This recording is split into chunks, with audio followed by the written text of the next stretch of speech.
अस्सलाम वालेकुम। बड़े अरसे के बाद मैं हाज़िर हूँ आपके सामने और खुशी होती है कि इतने अरसे के बाद मैं ये वीडियो रख रहा हूँ।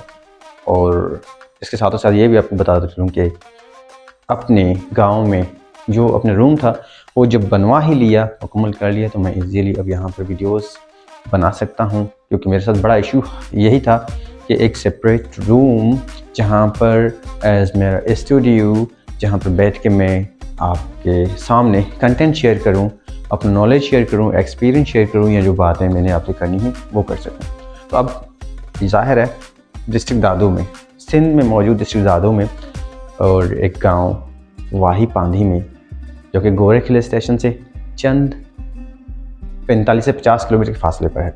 तो अब यहाँ पर कुछ चीज़ें आपके साथ ज़रूर शेयर करना चाहूँगा कि जो रूम मैंने बनवाया, तो मेरे लिए प्रिविलेज है एक गाँव में होते हुए कि कुछ ढंग का रूम बनवाया।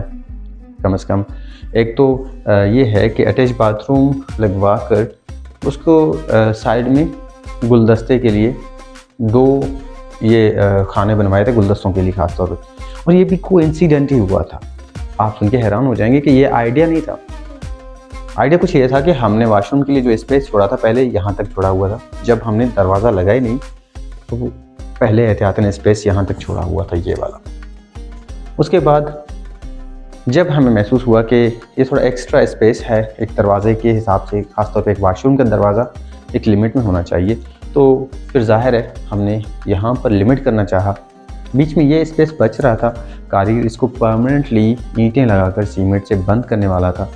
तो तब मुझे ख्याल आया, मैंने उसको बोला नहीं, इसे परमानेंट बंद ना करें, ठीक है बैक साइड से आप इसको क्लोज कर रहे हैं, लेकिन फ्रंट से ये जो स्पेस है यहाँ पर गुलदस्ते के लिए मुझे 2 खाने बना कर दें, जिसमें मैं लाइटिंग भी सेट करूँगा और फ्लावर्स भी रखूँगा। अब फ्लावर्स या प्लांट्स छोटे छोटे, तो चाहे वो आर्टिफिशियल हों या रियल हों, अल्हम्दुलिल्लाह वो बनाने में कामयाब हो गया। मैं आपके साथ शेयर करता हूँ कि देखें, ये जैसे मैंने लाइट ऑन किया है, नीचे रेड लाइट है, ऊपर वाइट लाइट है, और दोनों जगहों पे प्लांट रखे हुए हैं। जैसे एक प्लांट ये है, एक ये फ्लावर प्लांट है, और ये रियल प्लांट है जो मैंने यहाँ पर रखा हुआ है।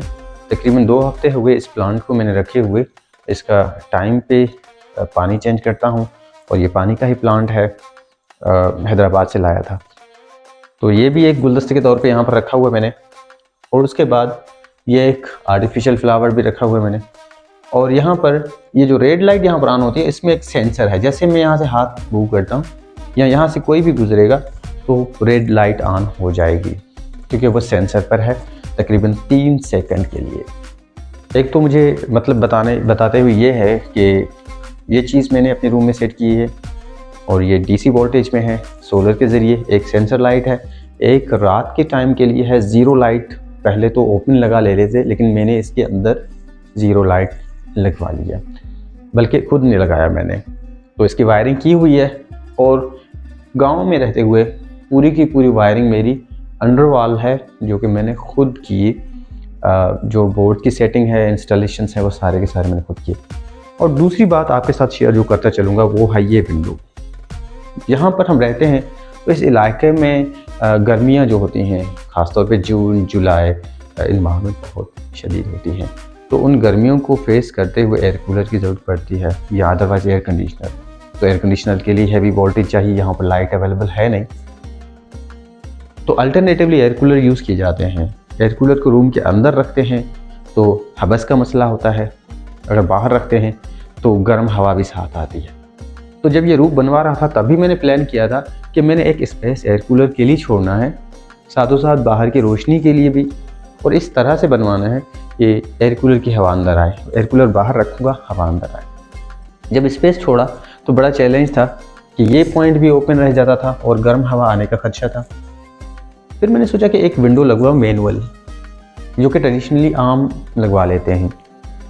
इसमें मुझे ख्याल आया कि मैनुअल विंडो जब अंदर खोलूँगा तो यहाँ तक इस तरह स्पेस ऑक्यूपाई करेगा, और स्पेस ऑक्यूपाई करने से मज़ा नहीं करेगा। अगर बाहर भी विंडो खोलूँगा तो स्पेस ऑक्यूपाई करेगा। इसका सॉल्यूशन मेरे माइंड में आया कि एक इस तरह का विंडो जो ऊपर खुले, लेकिन अब ऊपर खोलने के लिए इस तरह के जनरल विंडो अगर ऊपर करेंगे तो उसको वहाँ पर स्टॉप करने के लिए या हैंग करने के लिए भी किसी कुंडे या किसी लोहे की ज़रूरत पड़ती, तो फिर मैंने फाइनली हाइड्रोलक पे विंडो बनवाया। अब आप देख सकते हैं इसे थोड़ा सा ये मूव करके हाथ हटा देना है, ठीक है। मकसद कि ये खुद ऑटोमेटिकली हाइड्रोलिक प्रेशर से ऊपर खुल जाता है।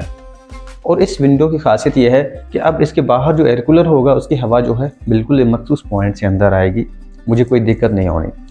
और अब इसमें मुझे कोई कील वगैरह नीचे से देने की ज़रूरत नहीं है कि विंडो नीचे गिर ना जाए, या इसको हैंग करने की ज़रूरत मुझे नहीं पड़ रही। हाइड्रोलिक के ज़रिए ऑटोमेटिकली हैंग है।